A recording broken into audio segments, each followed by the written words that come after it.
Yum, yum. It's shepherd's pie. You know, St. Patrick's Day is next Wednesday, so it's time to start thinking about what you want to make for your family.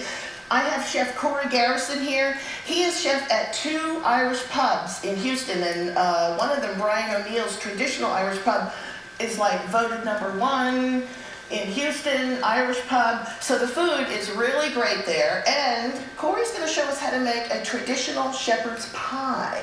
Okay guys, so what I have here is ground beef that I've browned. I've added an onion, and I've added some carrots, and I've allowed them to sweat down a little bit. Now I'm going to add a little bit of flour to pick up the fat in the pan and actually form a roux. Okay, now this is important, Chef, because when you add the flour, you have to be careful of what?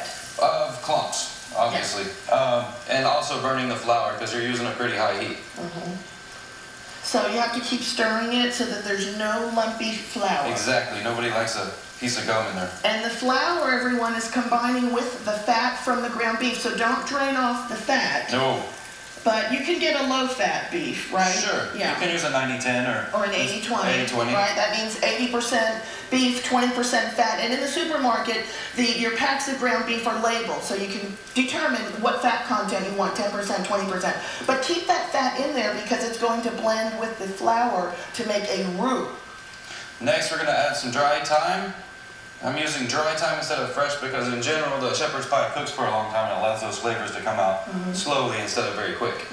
And then a little bit of tomato paste for body. And then you want to grab the Guinness next. The Guinness. Oh good, he gave me the good stuff. This is Guinness Stout beer, everyone. And this is, do I just pour it in, Chef? About a quarter of it. Okay. That's fine. Good? Okay, and this adds some hearty, yeasty flavor, doesn't it? Hearty, yeasty flavor. A little molasses. If we were an English pub, we'd use red wine. But being an Irish pub, we go for Guinness. Okay. And if you can see here, I'm scraping up all these little nice brown bits on the bottom. Right. That's where all your flavor is coming from. And next we'll go with the chicken stock. Now the recipe, everyone, is at HoustonTexasFood.com. Chef uses 2 different kinds of stock, a chicken stock and a veal stock. If you don't have veal stock, you can substitute with a beef broth. So scrape up the little bits. What is that called, Chef? That's called fond.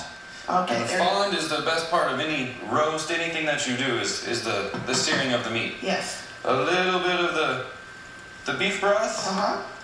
Or the veal stock. Now while that's cooking, Chef, I want you to continue, but I want to let everyone know that tomorrow, Brian O'Neill's Traditional Irish Pub is hosting a fun run, a 5K fun run that will benefit Houston's Ronald McDonald Houses, and that's tomorrow at 10 a.m. There's the information on your screen. You can visit brianoneills.com for more information and to sign up for the fun run tomorrow benefiting Ronald McDonald House, and that link will also be available along with Chef's recipe at HoustonTexasFood.com. So guys, to finish it up, we're just going to add a little bit of peas. And you noted that frozen peas are okay. Frozen peas are okay. They're harvested at the perfect time. Yes. They're blanched and chopped really fast.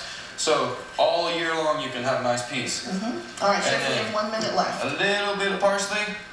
Coarsely chopped. Coarsely chopped. If you chop it too fine, you lose a lot of the oils that are in the parsley. Okay, now I want to get to this part, Chef. This is the fun part. This is a pastry bag that Chef Cory has filled with mashed potatoes.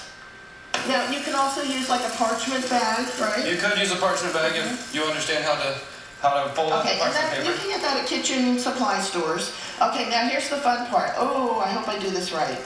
And this is something maybe that the kids can help with. Oh, it would be great for kids. So, Chef, we cover the whole top, right? Of course. And then we want to... Ooh, this is a little hard, but okay. Why don't you finish that? All right, and then what do you do once you top it off? You want to put it in the oven for about 20 minutes. Okay. And let these potatoes get nice and brown.